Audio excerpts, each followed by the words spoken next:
to the members of the Regional Executive Board, the Regional Advisors, Regional Executive Officers, and Regional Standing Committees, to the local chapters of Region 4 through their local chapter presidents and local chapter executive officers, and to the whole 𝘈𝘊𝘪 JPIA community, good day. I am Ain Caitlin Aguinaldo, the Regional Council President. It is my honor and privilege to deliver and present to you the State of the Federation Address for Federation Year 2020-2021.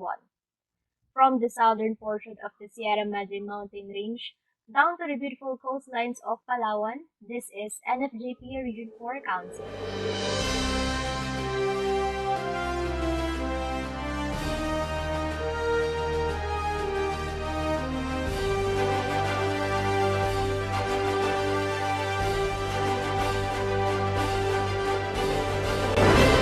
Silayag, bagong sibol sa bagong paglalayag, with its tagline, Sailing Through Adversities.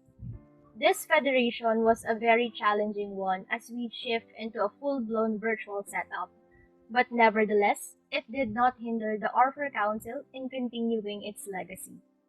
Our federation started with an annual planning for 3 months, and in terms of thorough planning, we have developed our Vision 2025 and laid out our strategic priorities for the year. So first, let's go to our Vision 2025. Our long-term plan is to be the benchmark of operational excellence of a business student organization. We envision to be the primary catalyst of change and innovation while producing socially responsible young professionals and remarkable leaders in the region for the nation. Now, since we only have a federation year to serve, we laid out our strategic priorities, as you can see on the right side of your screen.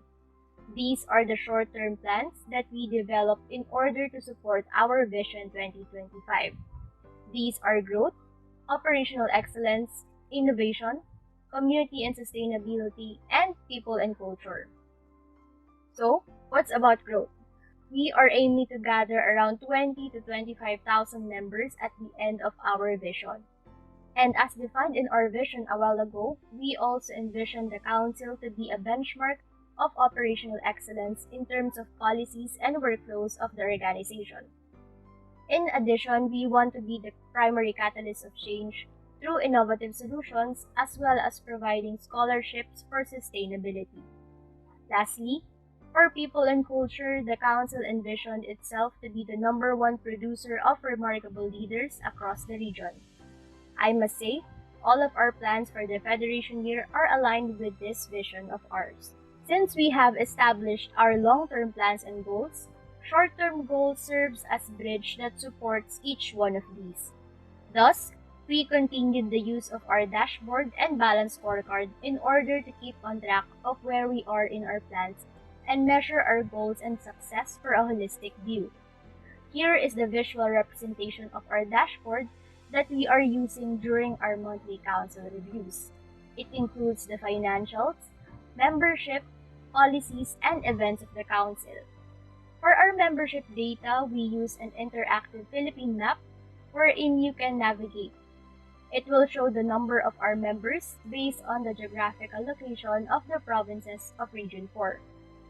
As we are in the process of continuously learning this kind of method, we are looking forward to the future federations that we can actually pinpoint the location of each local chapter in the map.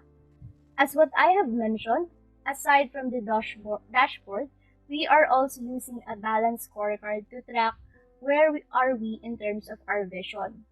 For this scorecard, we have 4 main areas, namely financials, customer, processes, and learning and growth. As we all know, these are used for the balanced growth of a company. Red color indicates the areas that need improvement. In terms of our financials, we have set our Federation year target, which is in the second column, and our end-of-year outlook, or the actuals. The free cash flow is the additional cash flow that is needed in order to meet the end cash balance. We were not able to meet the said target, but despite that, we still have funds to turn over for the next federation. In terms of our customer, we did not meet our target number of local chapters, but we surpassed our target number of members for the Federation year.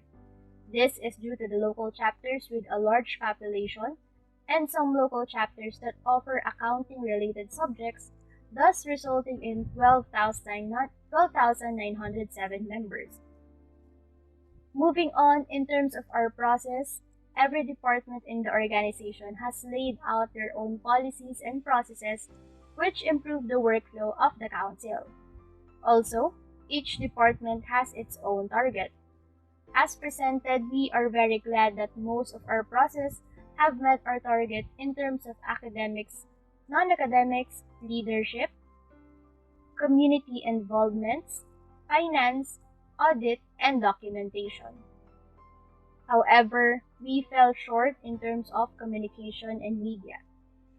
In line with this, the communication department will improve their targets in order to achieve measures. The number of received remarks or affirmation from the members is very crucial for the department. This is to measure whether or not the targets will be met. On the other hand, the media department will continuously promote the social media accounts of the council, particularly our newly launched YouTube channel that aims to give our members learning materials and entertainment experience in their own accessible time. All in all, in order to address our shortcomings, we will share it to the succeeding federations, and we will promote continuous improvement for the betterment of our policies and procedures. Lastly, in terms of learning and growth, as part of our strategic priority, we want to provide remarkable leaders. Thus, having this key performance indicator help us monitor the activities that broaden the horizon of our leaders. Now that we mentioned one of our challenges was about the membership, with that we implemented another category, which is the conditional membership. What are conditional members? Conditional members are those that do not have the capacity to pay the membership fee but still want to be part of the JPIan community. They can also be students who were not able to enroll this academic year but are regular members of the last federation. We extended their membership for 1 more year. And yes, we are all aware that it is out of our constitution and bylaws. However, as a student organization who values our people and culture, we want to reach out to our members. That's why we treated them fairly and like a family. It is nice that they can still learn through our seminars even though some of them are not enrolled. Here presented in the table are the data regarding the categories of membership here in R4. We have here the regular and probationary, which are the original classification of members, and of course the newly implemented conditional category. As you can see in your screens, our member count for regular is 10,252 with no probationary member and 2,655 conditional members. Our membership fee for the region this federation is 15 pesos. On the other hand, the membership fee for the national is 10 pesos for a total membership fee of 25 pesos. Despite the pandemic, total assets increased by 41% as of June, and this is from membership proceeds, online merchandise sales, and sponsors. This financial statement is as of June 30, 2021, exclusive of the cash flows in our year-end awards, with 0 liabilities in both federations. In terms of our cash flows, our operating cash flows have significantly dropped due to pandemic. However, we were able to increase our cash due to reduction in events expenses. Major drivers of our cash inflow includes proceeds from membership fees, funds from income-generating activities, and sponsors. On the other hand, major drivers of our cash outflow includes events expenses, which are lowered compared to the previous federation since the setup is virtual. For our outflows, major drivers includes events expenses, administrative expenses, and other expense-generating activities. In support of our vision in terms of growth ambition, we are aiming to bring down the membership fee while retaining our cash. As I have mentioned in our strategic priority earlier, we have the operational excellence. And with that, we started to improve and establish policies of the Regional Council. First things first, each department drafted their own policies which underwent an advisory engagement, which was done by the Internal Audit Department to make recommendations and look for further room for improvements. A total of 12 policies have been created during this Federation year. After the advisory engagement, the Internal Audit Department conducted an assurance engagement to see if these policies were being followed and to give an assurance that these policies are working as intended. Shown in the screens are the audit ratings of each department based on their performance during the Federation. 3 departments got fairly satisfactory ratings, which are the Graphics and Media Department, Academics, and Non-Academics. On the other hand, 3 departments got a satisfactory rating, which are the Finance, Legacy, and Communication. While 2 departments got an effective rating, and these are the Membership and the Office of the President. With the help of IATP interns, a lot of improvement in our policies through application of audit-based standards were made. Of course, these audits are not just made without any basis. The international standards for the professional practice of internal auditing and the audit charter that the department has made. We are continuously improving it to share to our local chapter for organized management.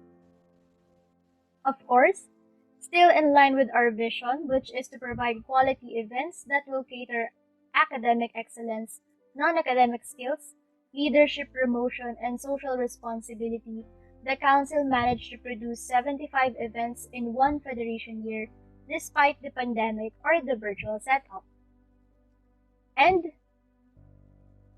here is the breakdown of the 75 events: 29 for academics, 27 for non-academics, 10 leadership events, 5 audit readings, and 4 social-civic involvements with 165 beneficiaries.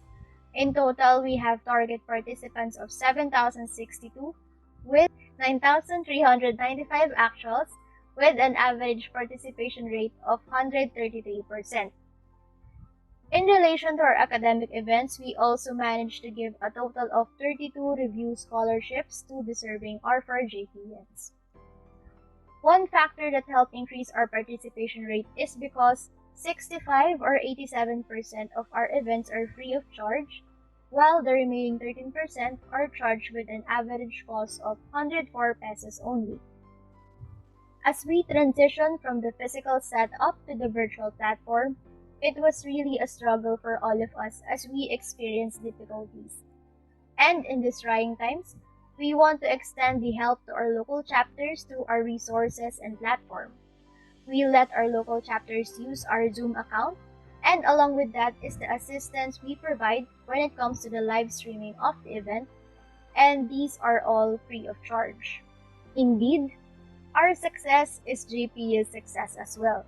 The Council were able to bag awards from the year-end awards of the National Federation, and this includes the Internal Audit Training Program as the Best Regional Council Academic Activity, headed by our Regional Vice President for Academics and Regional Vice President for Audit. We also have our Regional Vice President for Graphics and Media as the Outstanding Digital JPIA Artist of the Year for the regional category. Having all that said, our biggest challenge remains to be the engagement of our members through online events. Considering the fact that we are still in a pandemic, yes, it did not stop us from conducting events. But as we all know, it was challenging. The transition from physical interaction to virtual one is really difficult, but it does not stop the Council in continuing its legacy. Here at NFGP R4, we are dedicated in instilling a high degree of reliance as we inspire inclusiveness and a pioneering spirit as we sail through adversities. In order to sustain and continue the vision that we built, we will onboard this vision to the next set of Regional Executive Board and impart all the lessons learned as well as the highlights and lowlights of the Federation. Despite all the storms and ocean of uncertainties that we faced throughout our journey and the challenges that came along with it, we can finally say that indeed, we have sailed through adversities.